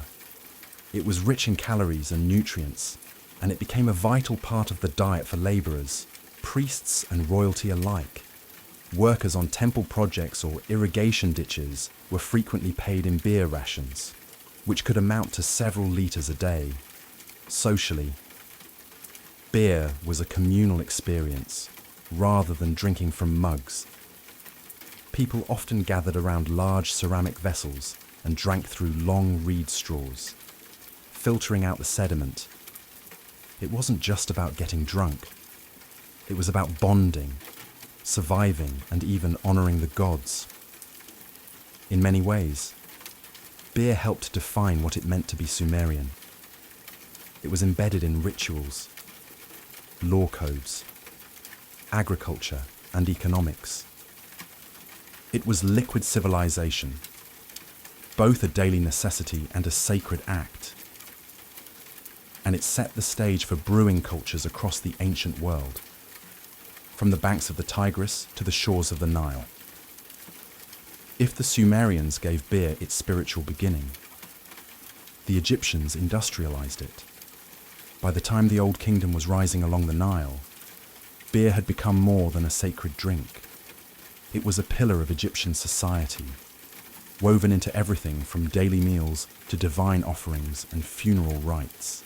Egyptian beer was brewed on a scale that dwarfed earlier methods.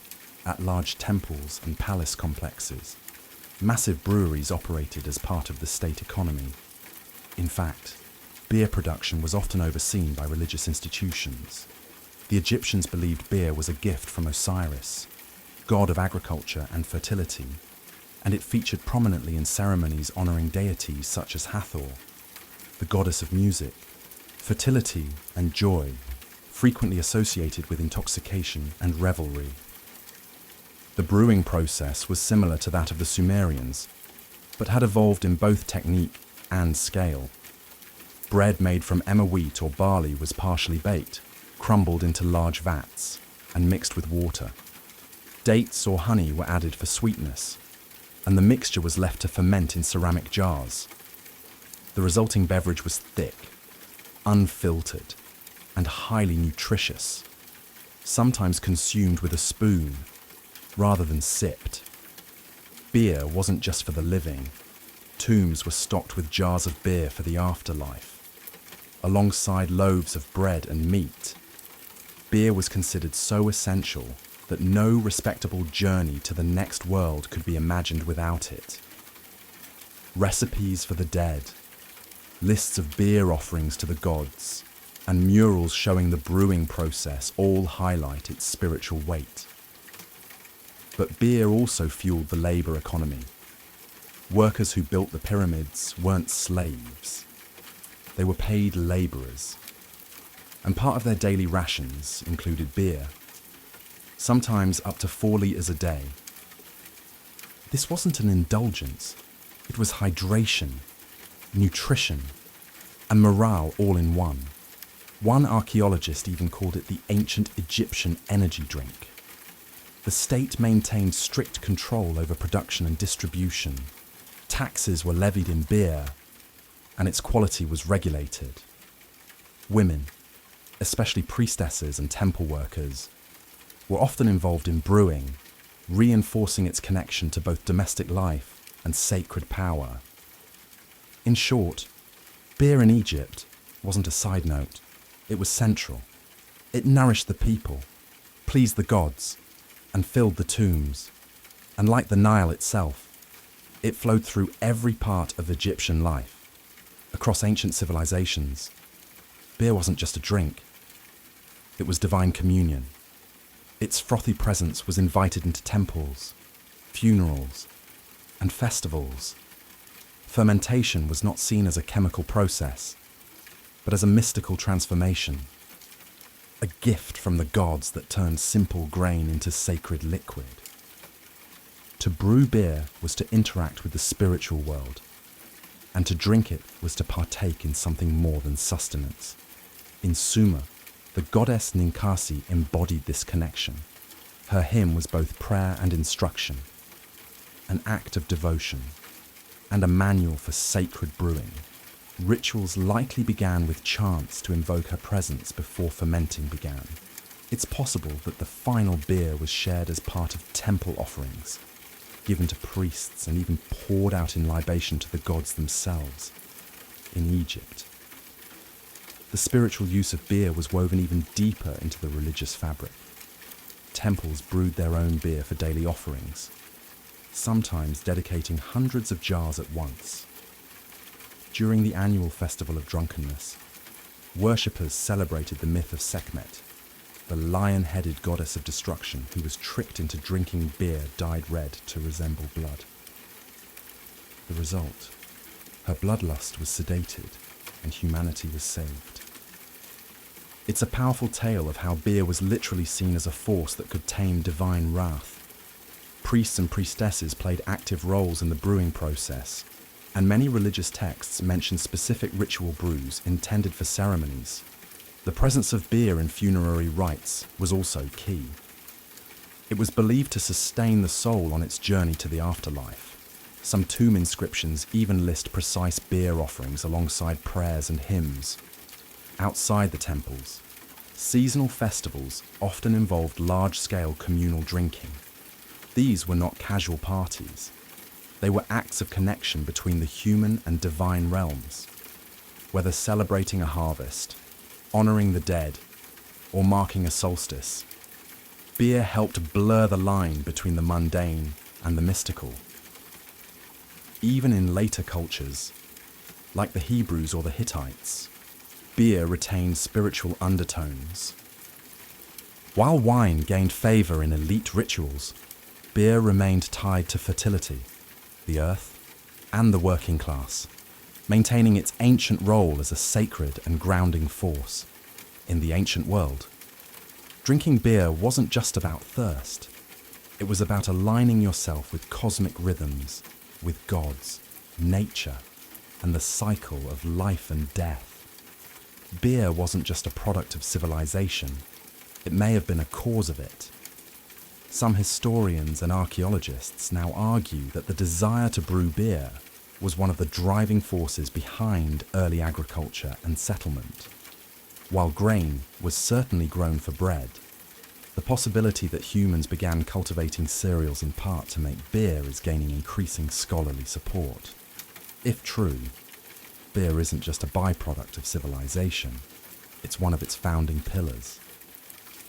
In ancient Mesopotamia, where organized farming first took root, evidence suggests that barley, one of the earliest domesticated grains, was prized not just for food, but for its fermentable sugars.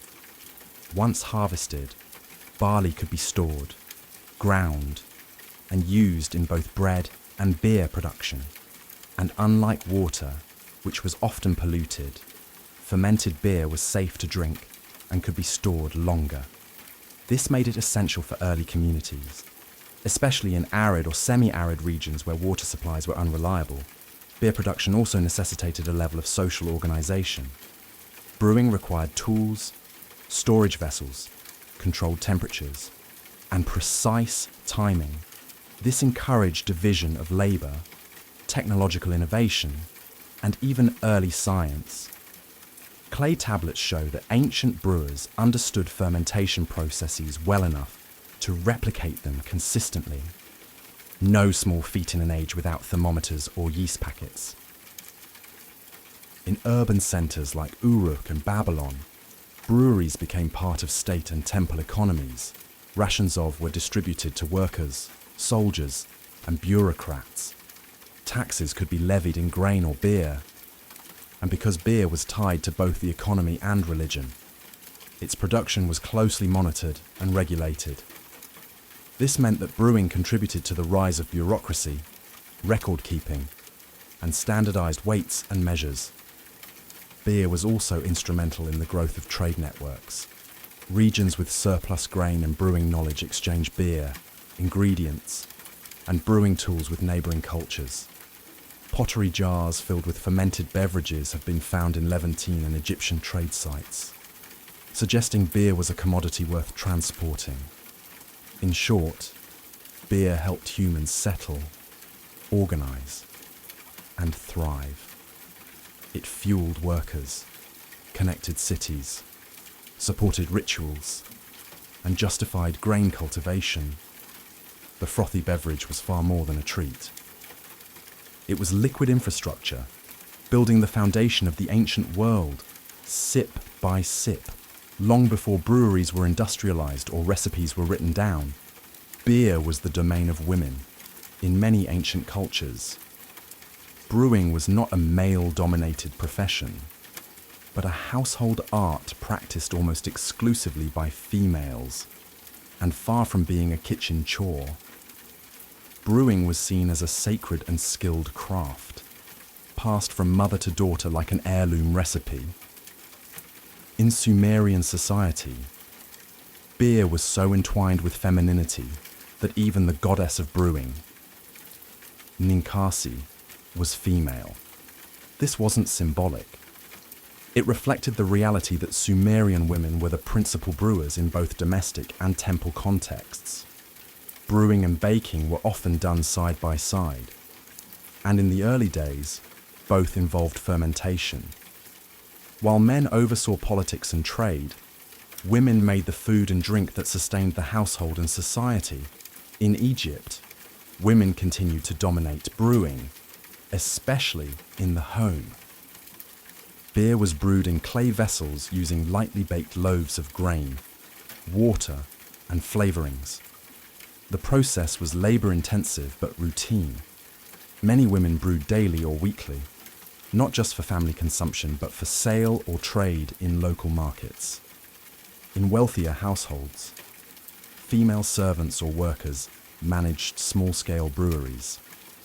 Tomb paintings and hieroglyphs often depict women brewing, straining, and storing beer, highlighting their central role in this key part of life. Women were also heavily involved in brewing for temples and rituals. Priestesses and temple workers often oversaw sacred batches meant for offerings or religious festivals. In some regions, being a brewer was a source of social status and spiritual influence. These women weren't just cooks, they were custodians of divine tradition. Over time, as societies grew more stratified and beer became commercialized, men began to dominate public brewing. But in the earliest chapters of beer's history, women held the reins. They developed the methods, managed the ingredients, and safeguarded the knowledge. Interestingly, echoes of this tradition survived into the medieval period. In Europe, many early brewers were alewives, women who made and sold ale from their homes. Some wore tall hats to be seen in the marketplace, a detail that would later be twisted into the stereotypical image of a witch. But in the ancient world, a woman with a brewpot wasn't suspicious. she was respected. She nourished gods and mortals alike, one bubbling jar at a time. Ancient brewing wasn't just luck and magic. It was a craft refined over generations, blending observation, experimentation, and environmental know-how. While each culture had its own variations, the core principles of brewing were surprisingly consistent: grain, water, fermentation, and time. But the specifics, that's where it gets fascinating.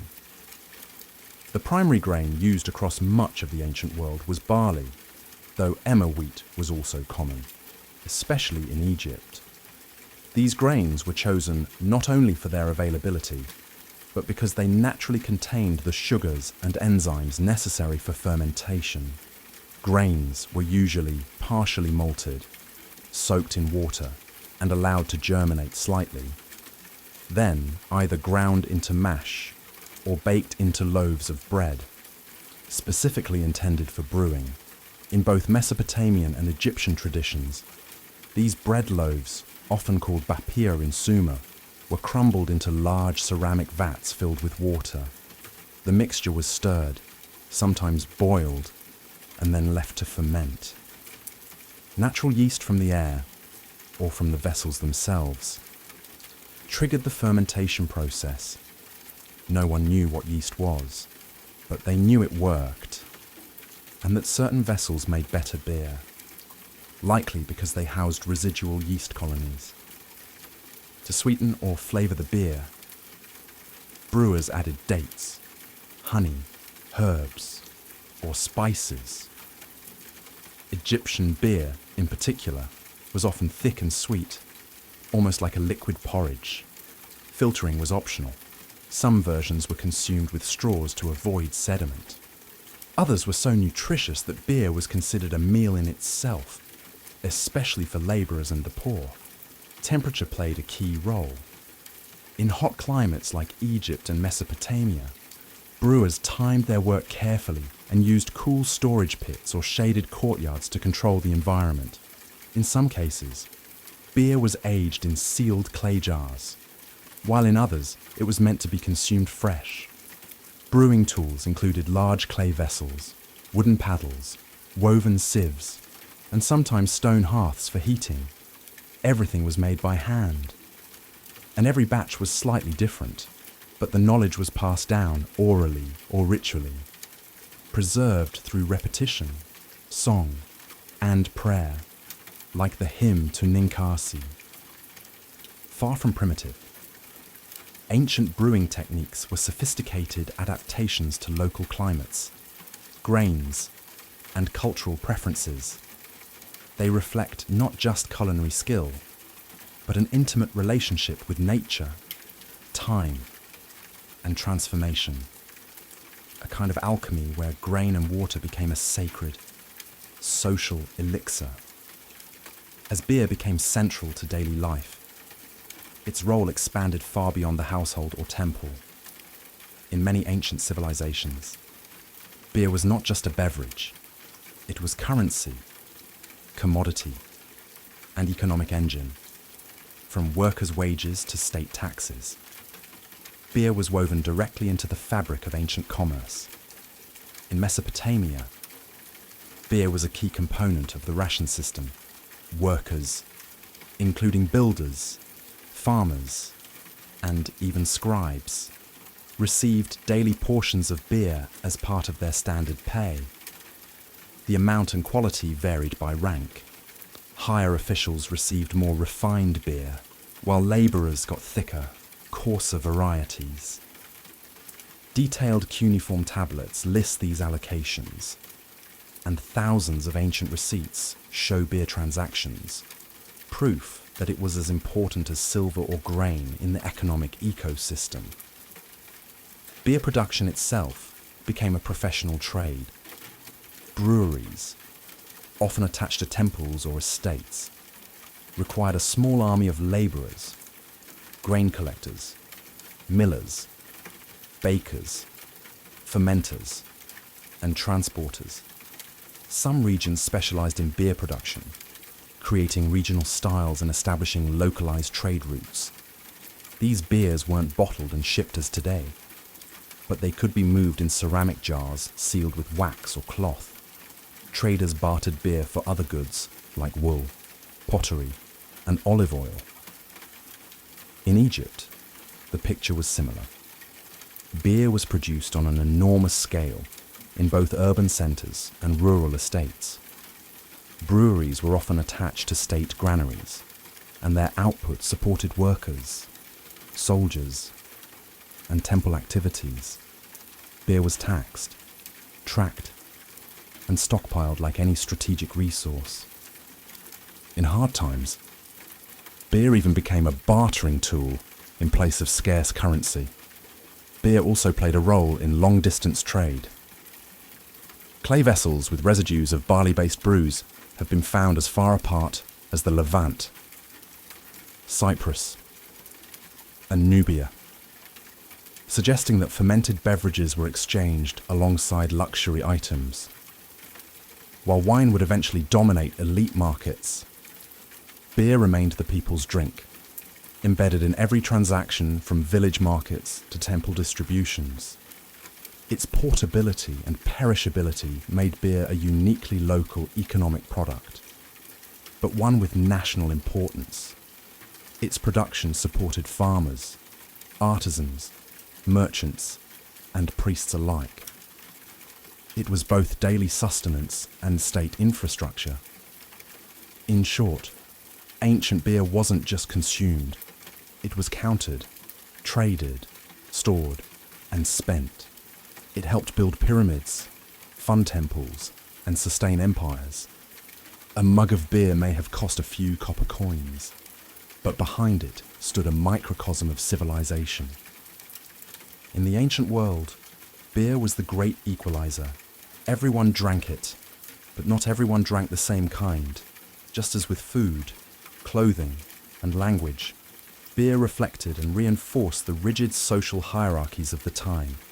While commoners sipped thick, hearty brews for survival, the elites turned beer into a status symbol, a ritual offering, and sometimes even a political tool.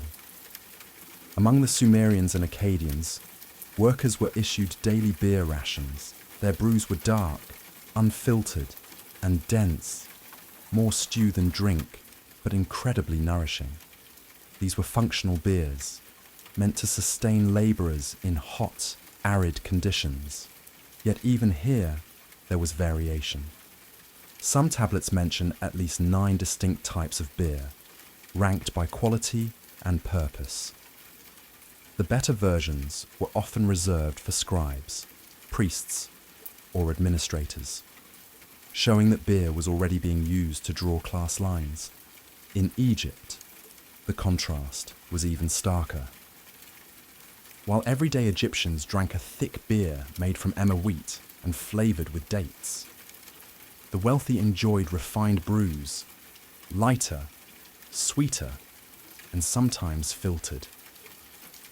Tomb paintings depict nobles with goblets of golden beer, seated under palm fronds, while servants poured from elegant jars. For the upper classes, beer was not just sustenance, it was an aesthetic experience. Pharaohs and their families received beer offerings daily, often alongside wine and bread. These libations weren't mere tradition, they reflected power. Only the rich could afford dedicated brewing staff, access to the finest ingredients, and the leisure to enjoy beer recreationally, rather than depend on it for calories. Beer also served diplomatic and ceremonial functions. During feasts, treaties, or religious festivals, offering beer of high quality signalled wealth and respect. Not offering beer, that could be seen as an insult. Interestingly, the brewing profession itself mirrored this divide. In homes and villages, women or slaves typically brewed the family supply, but in temples or elite households, professional brewers, sometimes trained and salaried, handled production. The beer that flowed from temple vats was better regulated, better taxed, and more politically significant. So while beer was universal, its taste, texture, and meaning varied wildly depending on who you were. For some, it was daily fuel. For others, it was an expression of divinity, wealth, and refinement. In every jar, ancient beer carried not just flavour, but a quiet signature of social status, foaming at the rim. Though thousands of years have passed since Sumerian priestesses chanted to Ninkasi, or Egyptian workers sipped beer beneath pyramid shadows, the legacy of ancient brewing still lives on in our recipes, rituals, economies, and cultural memory. Beer, perhaps more than any other beverage, connects us to the earliest expressions of civilization. Modern brewing owes a great debt to the ancient world. Many techniques we take for granted today, malting grain, fermenting with wild yeast, flavouring with herbs or fruit, were pioneered by brewers with no microscopes or thermometers. Instead, they relied on intuition, tradition, and trial and error, guided by oral wisdom and spiritual reverence. These methods formed the foundation of what would eventually become scientific brewing in later eras. The ancient attitude toward beer also lingers in cultural traditions. In places like Ethiopia, Peru, and rural Eastern Europe, communities still brew beer in ceramic vessels, often using age-old recipes passed down through families. Echoes of Sumerian and Egyptian kitchens in these places. Brewing is not just a hobby or business, it's a ritual of community, just as it was 5,000 years ago. The symbolic power of beer has also endured. Festivals, holidays, and social gatherings around the world still feature beer as a central offering, a drink of celebration, bonding, and identity. Even the communal pint at the pub carries the same spirit as the ancient Sumerian clay pot shared by reed straws beer as a bridge between people. Academically, the study of ancient brewing has sparked a growing field known as bioarchaeology. Using residue analysis, scientists have reconstructed ancient beer recipes, brewed them, and even sold them commercially. Experimental archaeology projects have successfully brewed beer from ancient Egyptian tomb recipes, offering modern people a literal taste of history. Perhaps most importantly, ancient beer reminds us that civilization wasn't just built on conquest, stone, or steel. It was also built in kitchens and breweries by ordinary people who turned grain and water into sustenance, economy, and culture. It was made by women, consumed by workers, and offered to gods. So the next time you raise a glass, remember, you're not just drinking a beverage, you're participating in one of humanity's oldest and most universal rituals. A legacy brewed over millennia and still fermenting in every corner of the world.